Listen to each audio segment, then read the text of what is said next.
陆太太像昨天那样守在床前，看到海玲进来，她连忙起身，轻声地说道：“海玲，你来了呀？阿姨，我来看看陆总。”海玲也是轻声说道，怕吵醒了床上的陆东明。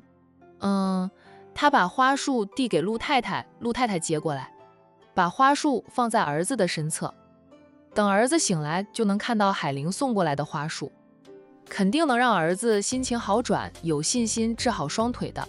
就陆太太刚把花束放在儿子身侧，陆东明就醒了。他一睁眼看到了站在床前的海玲，他先是静默，下一刻变得冷漠至极，说出来的话也是冷冰冰的：“妈，赶他走，我不想看到他。”闻言，站在床前的3个人都愣住。那陆太太看看儿子，又看看海玲，怀疑儿子没有看清楚站在这里的人是海玲。他软声而小心翼翼地提醒着儿子：“东明，这是海玲，是海玲，她来看你了。”陆东明没有再看海玲，却依旧冷冰冰的：“我知道她是谁，就是海玲，我才不想看到她。要不是因为她，我也不会出车祸，我不想再看到她。”东明，陆太太低叫着自责的道：“这是妈的错，都是妈的错，与海玲无关。你怎么能说出这种混账话来，把过错推到海玲身上？就是因为她妈才会阻拦我，我才会出车祸，都是她。”陆东明一副很激动的样子，大声叫喊着：“妈，叫她走，以后都不要让她进来我的病房，我不想看到她，让她走，让她走呀，她不走我就走。”他挣扎着想起来，可是他现在动不得，一动就牵扯着伤口。东明，你别这样啊，妈求你别这样啊！陆太太哭着按住儿子，不让儿子挣扎起来。那陆先生也帮忙按着儿子，妈，你让他走吧，让他走吧。陆东明是无法起床的，他只能一副愤恨的样子，嘶吼着让母亲赶走海玲。好好好，妈让他走。妈马上让他走，你别激动，千万别激动。陆太太连忙答应，她抹一把泪，站直身子，扭身就拉着海玲出去。海玲被陆东明的反应惊到，被陆太太拉着出去时，扭头看着陆东明。那陆东明在这个时候也看着他，但很快他就被陆太太拉出了病房。那病房门一关，把他和陆东明隔开了。他没有捕捉到陆东明眼底的伤痛，他可能会残，可能会坐一辈子的轮椅，他配不起海玲了。父母对海玲的态度前后反差那么大，他伤在双腿，没有伤在脑，很快就想明白，出了车祸，他伤成这般，阻拦着他追求海玲的母亲，肯定是后悔了，就会同意他和海玲在一起，甚至希望海玲能够照顾他一辈子。他好端端的时候，母亲不允许他和海玲在一起，他残了，母亲就同意了，那样对海玲太不公平。况且海玲也没有说过爱他、接受他感情的话，他不能因为自己残了，就任由母亲捆绑着海玲来照顾他，他就不想拖累海玲。陆东明想了一个晚上，唯有冷漠地对待海玲，并把自己出车祸的事怪罪到海玲的头上，不想再见到海玲，这样才能让母亲死了那条想让海玲照顾她的心。现在母亲是还没有做出来，等到她出院呢，无法坚持做腿部康复时呢，母亲必定会去找海玲的。她提前把那条路堵死。病房门关上后，陆太太松开了拉着海玲的手，转身却捂着脸靠着墙壁哭了起来。海玲默了默，上前2步，轻拍着陆太太的后肩，安慰着陆太太：“阿姨，陆总会好起来的，你别太担心。”她掏出纸巾递给陆太太，陆太太接过了纸巾，人也转过身来，边擦着泪边向海玲道歉：“海玲，这件事与你无关，是阿姨的错，是我阻拦东明去找你，他才会出车祸的，都是我的错。东明昨晚知道了他的伤情后，整个人都蔫了，我想他是接受不了这样的打击，才会那样对你的，你啊，别放在心上。阿姨，我不会和陆总计较的。陆东明是天之骄子，伤成这般，承受不起打击会性情大变，情有可原。海玲，对不起。陆太太再次道歉，都是我不好啊，是我的错，要不是我，东明也不会出车祸，都是我的错呀。海玲，你千万别怪东明呀。海玲点点头，陆东明刚才说的话是很难听，刚听进耳里，他是感觉很受伤，却不会怪陆东明。陆总现在不想看到我，我以后过来就在外面看看，不会进去刺激陆总的。阿姨，我先走了。陆东明现在不愿意看到海玲，海玲留在这里也没有用。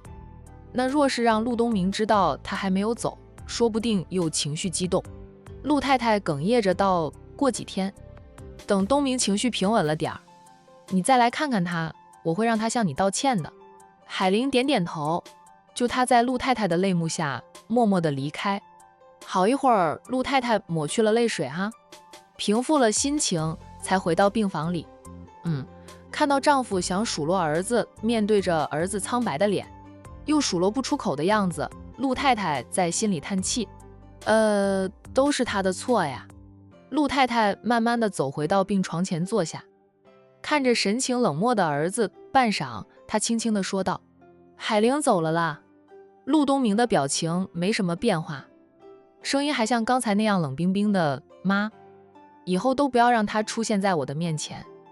还有海童，我也不想见他，他姐妹俩我都不想见到。海童眼神里，他要是见了海童，怕自己控制不好，让海童看穿他真正的用意，干脆呢他就不见了。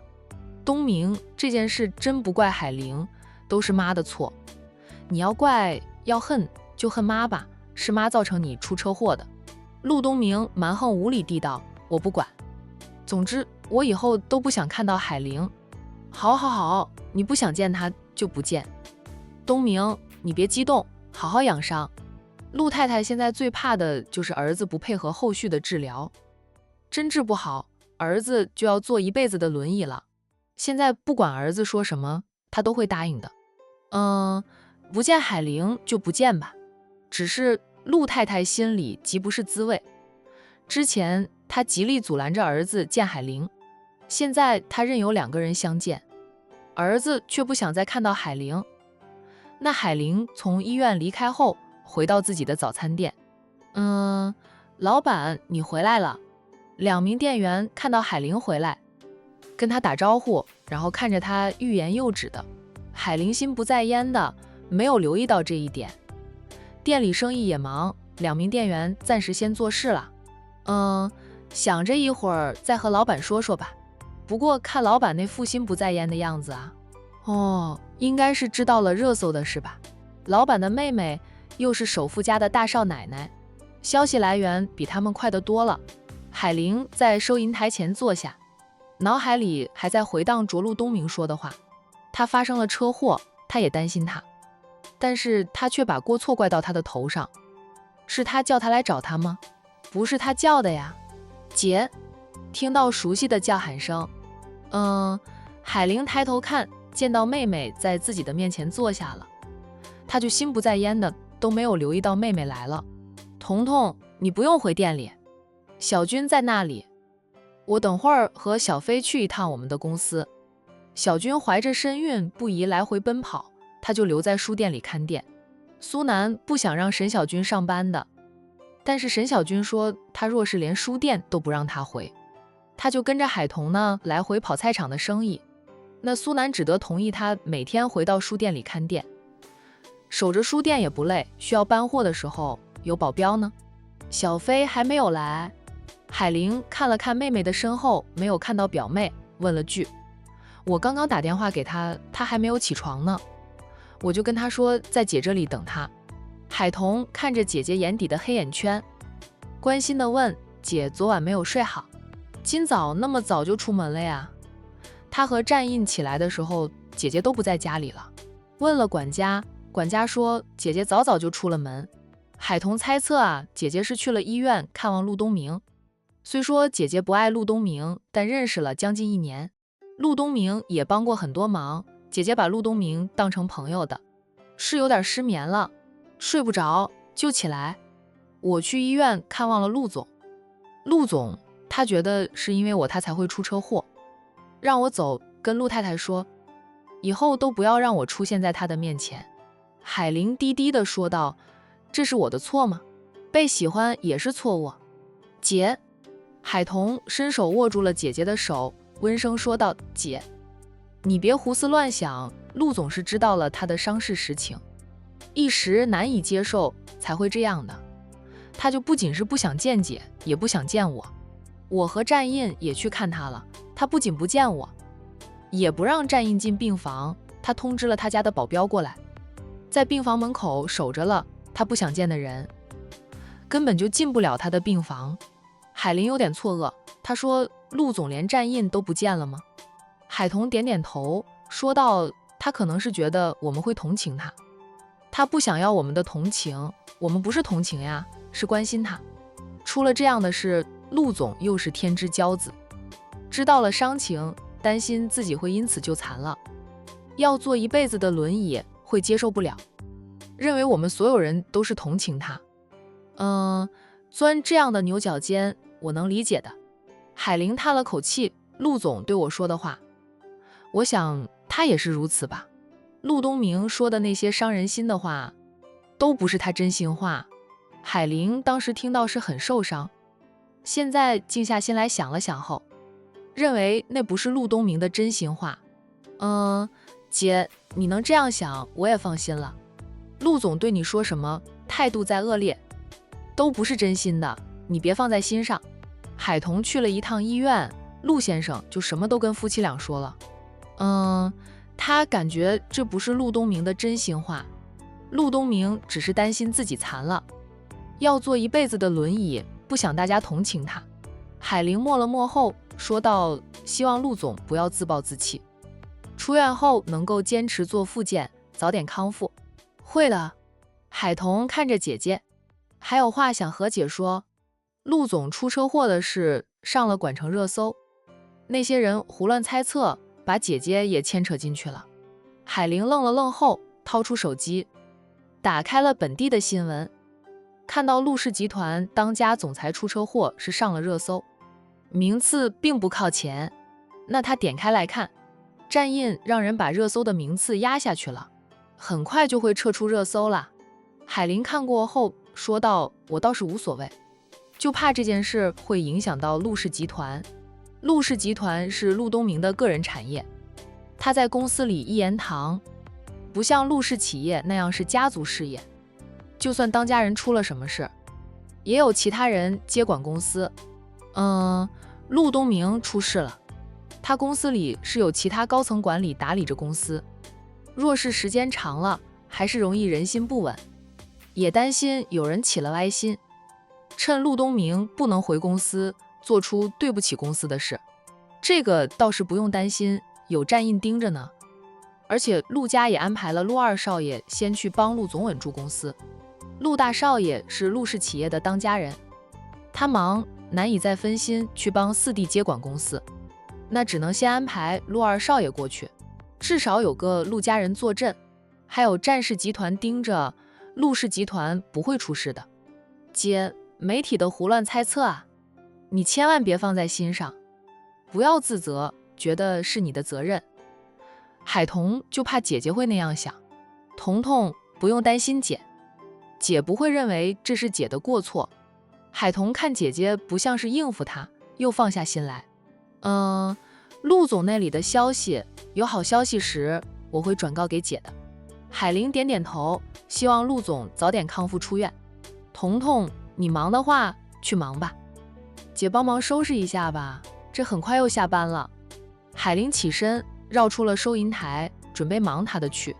海童看着姐姐走开，说道，我在这里等小飞，等他来了我再走。海玲嗯了一声，没有再接话。就知道姐姐其实还是在担心陆东明的伤。海童也只能在心里叹气。那陆东明出车祸后呢，与陆家交好的人家呢，都去了医院关心看望陆东明。那老太太自然也去了，她老人家一向是把陆东明当成自家孙子看待的。面对其他人的时候，陆东明不怎么说话，就有时候别人来了，他恰好在睡觉，但是老太太来了，他却要和老太太单独说话。等到病房里只有老太太和陆东明的时候，他对老太太说道：战奶奶，我知道你以前说过的，若是海玲想再嫁，你给她牵线，让她嫁个好男人吧。老太太一瞪眼，怎么现在躺在这里就失去了信心，想把海玲往外推了？不等陆东明答话，老太太又说她，你以为你是海玲的什么人？她的人生由着你来安排啊，你想把她往外推，也要你先把她揽入你的世界里，你才有机会把她往外推啊。你小子连人家小手都没有摸过吧？开始都没有开始，凭什么就替人家安排了？这里痛吗？老太太摸了一下陆东明的伤腿，略微用了一点力。战奶奶，痛，好痛！陆东明是个硬汉，这样的痛楚他都直冒冷汗，只是他一直忍着没有哼哼。就在老太太面前，他就不用筑起心房，知道痛就是好事，证明你的腿还是有知觉的，不会瘫。当然了，伤筋动骨100天，想恢复如常需要很长一段时间。等你可以出院后，就找家复健中心，好好的做复健。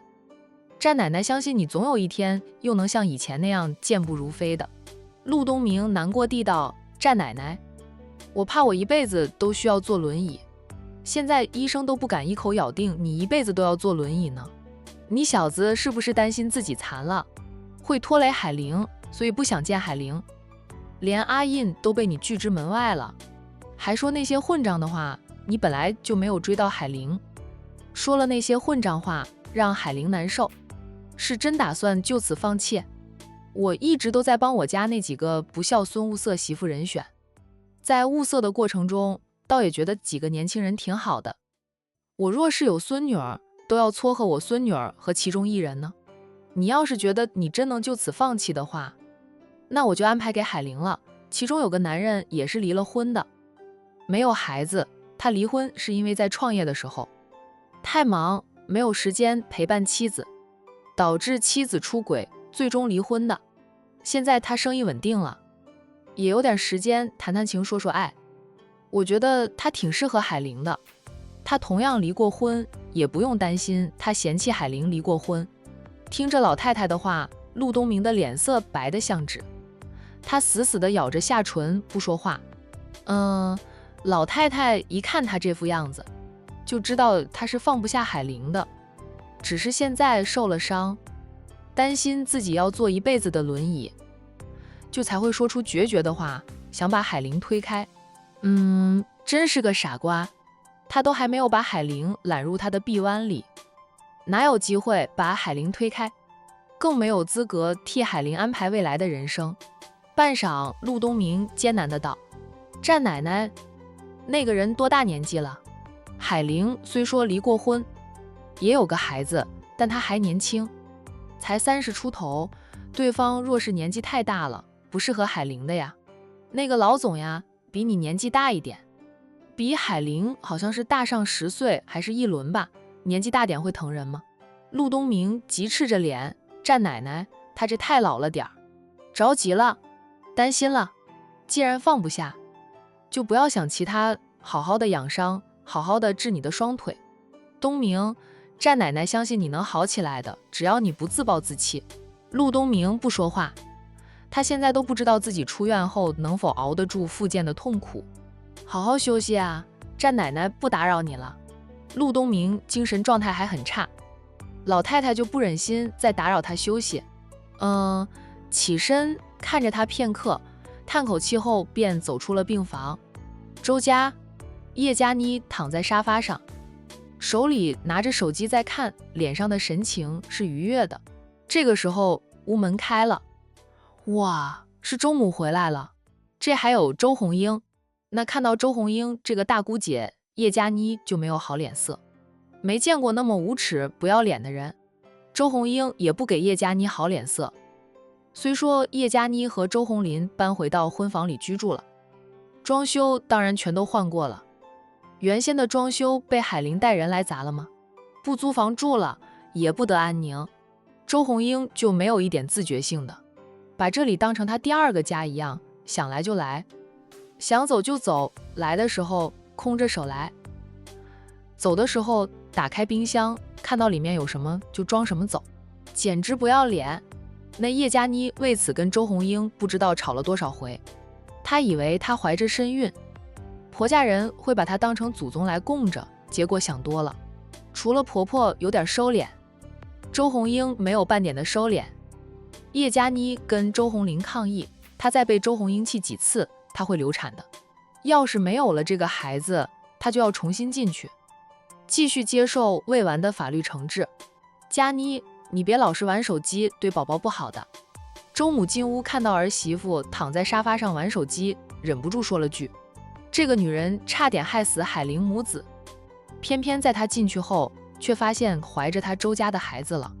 在周红林帮叶佳妮申请监外执行的时候，周母愤愤不平。那最终看在叶佳妮怀的是他们周家的孙子，忍了。我再看一起新闻。叶佳妮坐起来，瞟了周红英一眼：“姐又来了呀？妈，姐不是嫁了人的吗？怎么3天2头都往娘家跑？那不知情的人呢，还以为姐离了婚，被婆家赶回娘家的呢。看我就很少回娘家的，怕惹嫂子嫌弃。”周红英黑着脸说道：“你敢回娘家吗？那你还有娘家可以回吗？那你娘家人有多恨你？多怪你，你心里清楚。他们恨不得登报和你断绝关系了，还会欢迎你回娘家。我就不同了，我爸妈都欢迎我回娘家，我弟弟也不会说我什么。我的娘家，我想回就回。弟媳的嫌弃，能嫌弃我几年？他以为他怀的是哪吒，能怀个几年都不生，该接受的惩罚是跑不掉的呀。”周红英那张贱嘴巴真的是气死人不偿命。叶佳妮见婆婆没有要帮她的意思，便冷笑的道：“我知道你们一心想让红林和我离婚，与海玲复婚。你们要是想害死红林，就那样做呗。海玲命硬得很，她克夫的，你们没有看新闻吧？因为她追求她的陆总都出了车祸，可能残废要坐一辈子的轮椅呢。你们要是让红林和海玲复婚，谁知道红林会不会被他克的也出车祸？那红林现在是跑网约车的。”听了叶佳妮的话，周红英母女俩脸色都变得难看。周红英指着叶佳妮骂道：“要不是看你怀着我周家的种的份上，我早就大耳光抽过去了。我看海玲不会克夫，是你叶佳妮会克夫。毒妇这样诅咒自己的老公，要不是红林，你现在还在里面蹲着，是他去帮你申请监外执行的，你还诅咒他出车祸啊？姓陆的自己出的车祸，关海玲什么事啊？那海玲又没有接受他，是他自己要去找海玲，明明就是他老母追赶他，他才出的车祸。那些媒体就是胡说八道，为了博眼球，故意把海玲卷进去，无良媒体。”周红英骂起人来都不带喘的，叶佳妮想反驳都没有机会说话。那周红英声音又高，骂叶佳妮的声音估计楼下的住户都能听到。不过这个小区里的人早就把周家人当成笑柄的了，茶余饭后就喜欢说周家的八卦。毕竟当初海玲带着人来砸了房子的装修，轰动了整个小区。知道周红林和海玲离婚后，小三转正了，也知道小三和婆家处不来，更犯了法。要不是怀孕啊，还在牢里蹲着的。平时叶佳妮饭后在小区里散散步，别人都是戴着有色眼镜看她的。小区里没有一个人愿意和叶佳妮打交道。有孩子的人家，看到叶佳妮时都是赶紧带着孩子离开，还会教育孩子看到叶佳妮就躲远点，说叶佳妮跟人贩子差不多的。自从你插足红林和海玲的婚姻后，红林就过得不顺，这都是你克的。你就是个扫把星，还好意思说海玲？你有什么资格说海玲？你害得海玲母子俩还不够惨，到现在你向海玲母子俩道过歉吗？不过你也别太得意，等你肚里的那个丫头出来了，你还得进去继续蹲着的，等你重新进去了。我就给红林介绍一个女朋友，让她和你离婚，让你的女儿在继母手底下讨生活。那周红英对叶佳妮是恨极的了。她的小宝差点就因为叶佳妮的原因丢了呢。要不是海童让保镖把她的小宝救回来，周红英都不敢想后果。所以从知道这件事是叶佳妮帮着别人策划设计的，周红英就发誓绝不让叶佳妮好过。叶佳妮被大姑姐骂得脸色铁青，谁说我肚里的是丫头？我的是儿子，我要生儿子，我的是儿子啊！她最盼的就是生儿子，那样就能把洋洋比下去。那她也知道生完孩子后，她还得进去蹲着，到时候孩子就是婆家在照顾啊，那自己带过的孩子就会特别疼爱一点。只要她的是儿子，相信婆家人的感情平称会偏向她的儿子。婆家可是没有带过洋洋的，对洋洋其实没有多少的感情，只是洋洋目前是周家唯一的孙子，周家才会重视洋洋。周红英说道：“就你这样的独心肠，想生儿子，你只有生丫头的份。你以为你生了2个儿子就了不起？你能把你2个儿子养大再说吗？养大了也不一定是你的，还会发生意外，还会生病，到时候让你晚年丧子。”叶佳妮诅咒的话还没有骂完，就被周红英抽了一耳光，啪一声响。这周红英打得很大力的，叶佳妮骂得起兴，没有防备，结结实实的挨了一巴掌。她只觉得被打的那边脸火辣辣的痛。红英，周母装模作样的拉了拉女儿，说：“女儿，佳妮怀孕后脾气反复无常，你跟她闹什么呀？妈，她诅咒我的儿子出事，那是你一手带大的外孙呢，你听着不气吗？”周红英气恨地道：“我们周家做了什么孽啊？竟然娶了这样一个毒妇进门！你才毒妇，极品毒妇！你诅咒我生不出儿子，我不咒你咒谁？”叶佳妮骂着周红英，在周红英又要扑过来打她的时候，她故意抱着肚子叫着：“妈，我肚子痛，我肚子痛！”是被她气到的。周母也很生气，叶佳妮刚才诅咒2个外孙的话是太毒了，但见叶佳妮抱着肚子喊痛的时候，又赶紧过去扶着叶佳妮，紧张地道：“快坐下，要不回房里躺着。”妈，她就是装的，她不止一次这样装着肚子痛了。周红英压根儿不相信叶佳妮肚子痛。红英，周母说了女儿一句，便扶着叶佳妮回房里，在床上躺下来，看到儿媳妇被女儿打的那边脸已经肿了起来，担心儿子回来看到又要跟女儿闹，便对叶佳妮说道：“佳妮，我去拿冰块进来帮你敷脸。”叶佳妮摸摸脸，不说话。这周母呢，便出去帮她拿冰块了。叶佳妮躺在床上，想到自己现在过的日子，委屈的泪水直往下滑。但这是她选择的路，谁叫她当初要插足周红林和海玲的婚姻？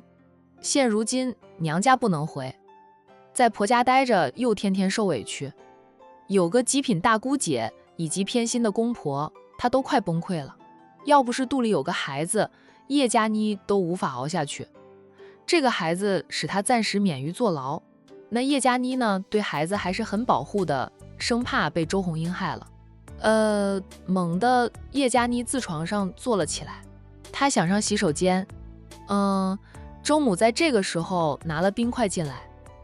佳妮，你要去哪里啊？周母问了句。上洗手间。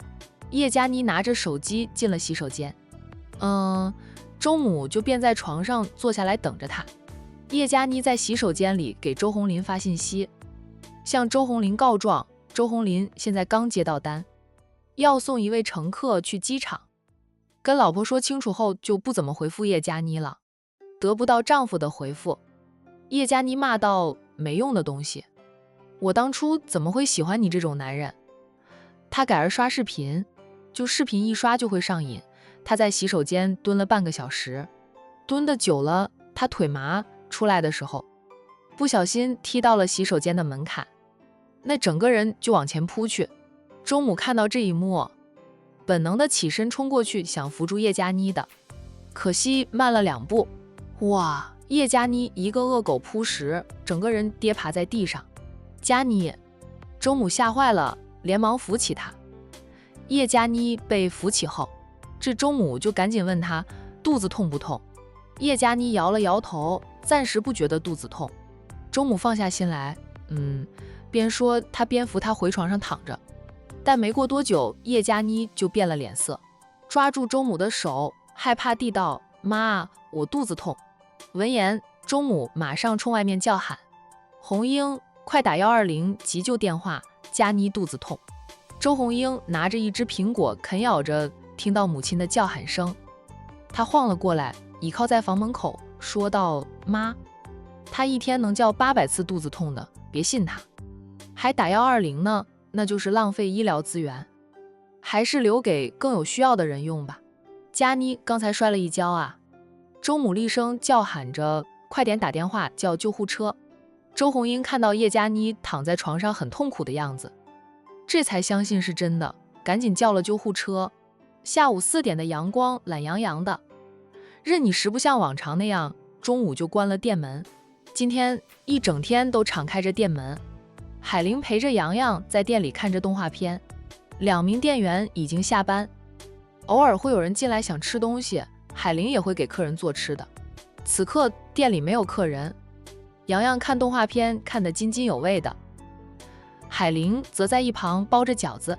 玻璃门被人推开，这海玲看过去，看到的却是很长一段时间没有在她面前出现过的钱大姑姐。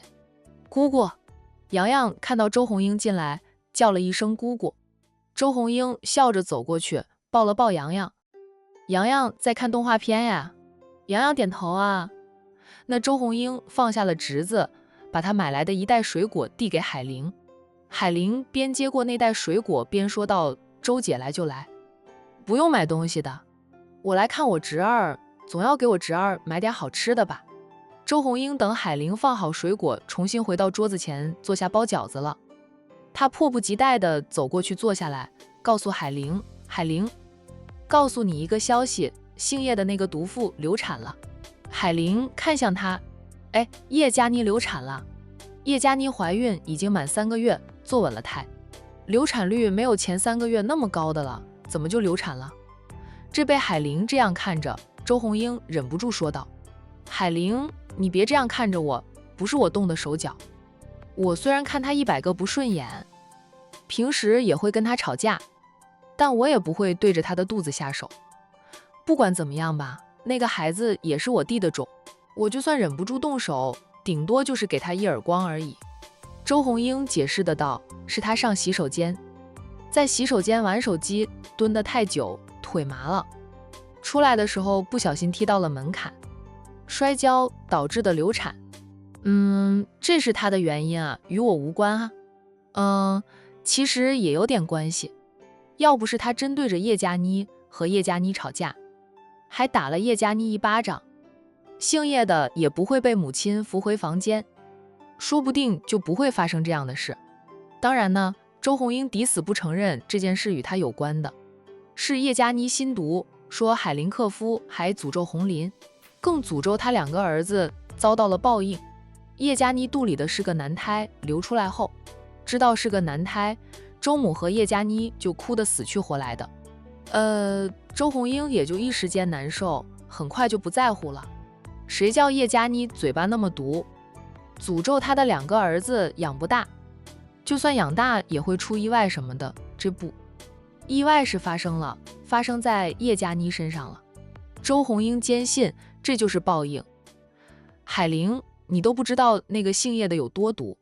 他看到了新闻，知道陆总出了车祸，那些无良媒体胡乱猜测，还把你写进去。姓叶的就说你克夫，因为陆总喜欢你，所以你克的陆总出车祸了，还讽刺我们一心想让红林和你复婚，说什么若是复婚了，红林也会被你克得出车祸，说红林现在是开网约车的，最容易出车祸了。你说这个女人毒不毒？周红英还把叶佳妮诅咒自己2个儿子的原话复述一遍给海玲听，之后他说到孩子没有保住。我不能说幸灾乐祸，但我是真觉得这是姓叶的报应。他太毒了，以前都看不出来，他竟然那么毒，简直就是个毒妇。在那个小区啊，都没有人愿意和姓叶的来往，小孩子看到他都远远避开的，怕被他害了。海玲，那新闻上的事你别放在心上，你若是克夫的，红林还能好好的。红林就是和你一起的时候才事业有成的，但一和姓叶的一起就不行了。明明就是姓叶的克夫，命硬还克子，好好的一个男胎都被他克得不能出生。对于叶佳妮流产一事，海玲没有幸灾乐祸，她淡淡的道：媒体要怎么写就怎么写，我没有放在心上。至于说他克夫的事，周红林离婚前后的对比，明眼人都能看得出来。哎，周红英重重地叹着气，看着包饺子的海玲。减肥成功的海玲很注意保养皮肤，看着和她初见海玲时一样年轻漂亮。周红英悔恨地道：海玲，都是我们的错，红林和你好好一个家都被我们折腾得散掉了。现在看到红林把日子过得鸡飞狗跳的，我都替他烦。海玲淡淡的道：他的日子过得鸡飞狗跳，不也是你们的功劳呀？周红英一噎，他是江山易改，本性难移呀，改不了爱折腾的性子。半晌，周红英换了一个话题，问着海玲，陆总的伤势怎么样？听说他成了残废的，下半辈子都要坐轮椅了。这样的话，陆东明就不会再追求海玲吧？